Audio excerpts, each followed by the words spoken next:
பிரியமானவர்களே, கடந்த பதிவில் நம்மை படைத்தவர் நம்மை காக்க வல்லவராயிருக்கிறார் என்று பார்த்தோம். நம்ம முதலாவது நம்ம ஏன் படைக்கப்பட்டோம் அப்படிங்கிறதுக்கான நோக்கத்தை தெரிஞ்சுக்கணும். அந்த நோக்கம் என்ன அப்படின்னு பார்த்தோன்னா, தேவ பக்தியுள்ள சந்ததி உண்டாகும்படியாக நம்ம படைக்கப்பட்டோம். ஆனால் மாறாக உலகத்தில் பாவங்களும் அக்கிரமங்களும் பெருகிச்சு. தேவனே இந்த உலகத்தை படைத்ததற்காக மனஸ்தாபப்பட்டு அழிக்க நினச்சாரு. அப்படி நினச்ச போது தான் தேவன் நோவா அப்படிங்கிற ஒரு மனுஷனை பார்த்தாரு. நோவாவுக்கு கர்த்தருடைய கண்களில் தயவு கிடைச்சது. நோவா நீதிமானும் உத்தமனுமாய் இருந்தான்.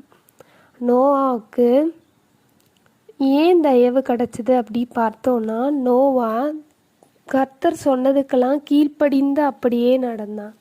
தேவன் ஜலப்பிரளயத்தினால இந்த முழு பூமியையும் அழித்த போது கர்த்தருக்கு கீழ்ப்படிஞ்ச ஒரே காரணத்துக்காக அந்த பேழைக்குள்ளே பிரவேசித்த நோவாவும் அவனோட குடும்பமும் ஜோடு ஜோடான ஜீவன்களும் பாதுகாக்கப்பட்டன. இந்த முழு உலகமும் அழிஞ்சு போச்சு, எதுவும் மிஞ்சி இருக்கலை. ஆனால் தேவனுக்கு கீழ்ப்படிஞ்ச ஒரே ஒரு காரணத்தினால இத்தனை பேரும் மீட்கப்பட்டாங்க. அதே தான் இன்றைக்கும் இந்த முழு உலகமும் பாவத்துக்கு பின்னாடி போயிட்டுருக்குது.